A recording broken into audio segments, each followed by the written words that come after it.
எல்லாருக்கும் வணக்கம். நம்ம இப்போ செய்ய போகிறது சோயா சங்க் வச்சு சீஸ் பால் செய்ய போகிறோம். இதுக்கு சீஸ் ரெடி பண்ணியிருக்கேன். சீஸை வந்து குட்டி குட்டியாக கட் பண்ணியிருக்கேன். மொசல்லா சீஸ் இது கட் பண்ணியிருக்கேன். இதில் வந்து பூண்டு, இஞ்சி, ஒரு வெங்காயம் போட்டுக்கலாம்.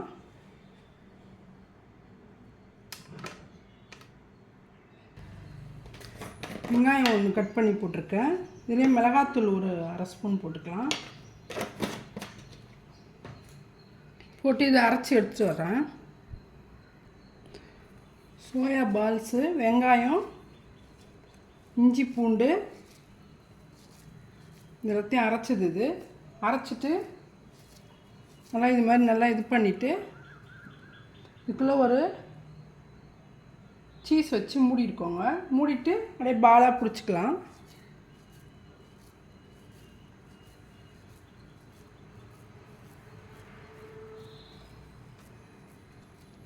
காரத்துக்கு கொஞ்சம் மிளகாத்தூள் போட்டிருக்கோம். இது வந்து கோதுமை மாவு கொஞ்சமாக கரைச்சி வச்சுருக்கேன். இது பைண்டிங்க்காக இதில் போட்டு உருட்டிட்டு நம்ம கார்ன் சிப்ஸு வச்சுருக்கோம் பாருங்கள், அதை வந்து பொடி பண்ணிட்டேன். அதை பொடி பண்ணிவிட்டு அதை இது மாதிரி ரோல் பண்ணிக்கணும்.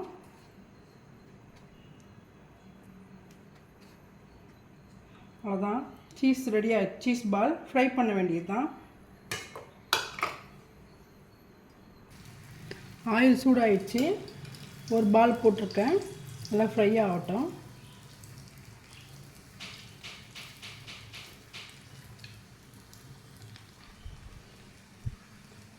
ஒரு பாலை இந்த மாதிரி ஃப்ரை பண்ணி எடுத்துக்கலாம்.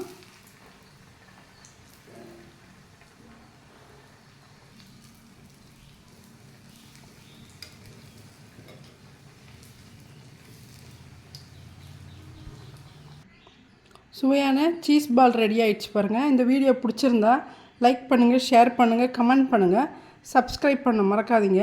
நன்றி. அனைவருக்கும் வணக்கம். நம்ம இப்போ செய்ய போகிறது ப்ரௌனி. அதுக்கு வந்து ப்ரௌனி, சாக்லேட் ப்ரௌனி. அதுக்கு வந்து நம்ம 100-125 கிராம் இருக்குது வெண்ணெய் மெல்ட் பண்ணி வச்சுருக்கேன். அது இதில் ஊற்றிக்கலாம். ஊற்றிட்டு டார்க் சாக்லேட் ஒரு 150 கிராம் வச்சுருக்கேன். அதையும் இதில் போட்டு நல்லா மெல்ட் பண்ணிடணும். நல்லா கரைச்சி எடுத்துக்கலாம். இதிலே இந்த சூட்லேயே நல்லா இந்த சாக்லேட் நல்லா கரைஞ்சிடும்.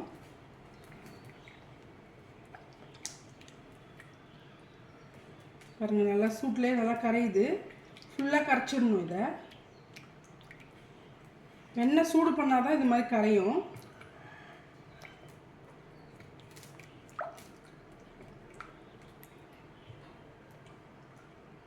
ஃபுல்லாக கரைச்சிடலாம். வெந்நீர் வச்சு கூட இது அடியில் வச்சுனே நம்ம கரைச்சிக்கலாம். இது வெண்ணெய் சூடாக இருக்கிறதால நம்ம டக்குனு இதிலே கரைச்சிடலாம்.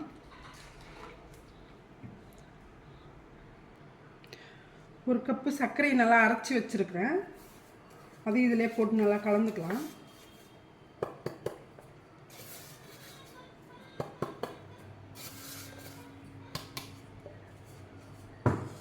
இது மாதிரி கரைச்சிக்கோங்க.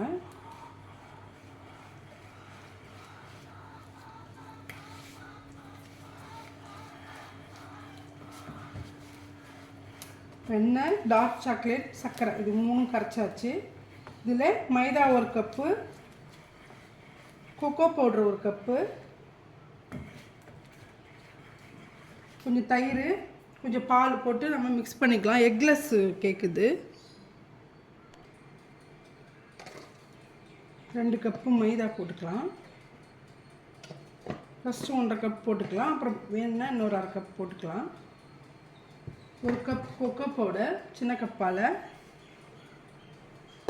ப்ரௌனிக்கு கொக்கோ பவுடர் போட்டு நல்லா டேஸ்ட்டாக இருக்கும். பேக்கிங் பவுடர் கொஞ்சம் 1 ஸ்பூன் அளவுக்கு பேக்கிங் பவுடர்.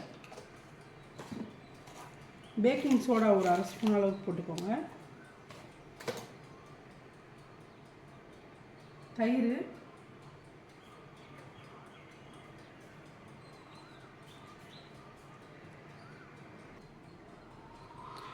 நம்ம இதை சலிச்சிக்கலாம். அந்த மாவை சலிச்சிட்டு நல்லா மிக்ஸ் பண்ணிவிட்டு கொஞ்சம் திக்காக இருந்தால் ஒரு கப் பால் போட்டு நல்லா இன்னும் கொஞ்சம் மிக்ஸ் பண்ணிக்கலாம்.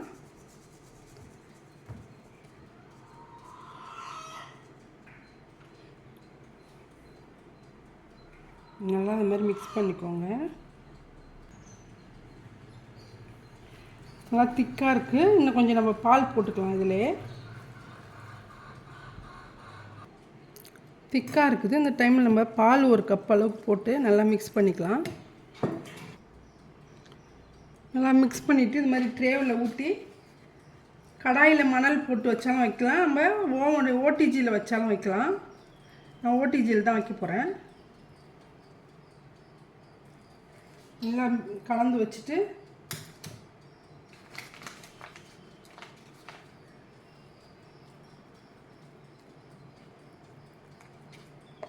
கொஞ்சம் போட்டுக்கலாம்.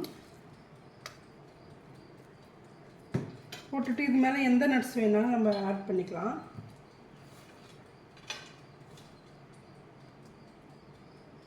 கேஷ்யூ நட் கட் பண்ணி வச்சுருக்கேன் நான், இதை போட்டுக்கலாம்.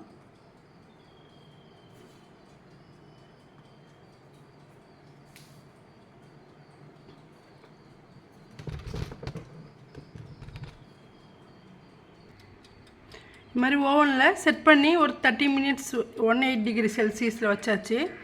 இந்த கேக் ரெடி ஆனதும் காமிக்கிறேன்.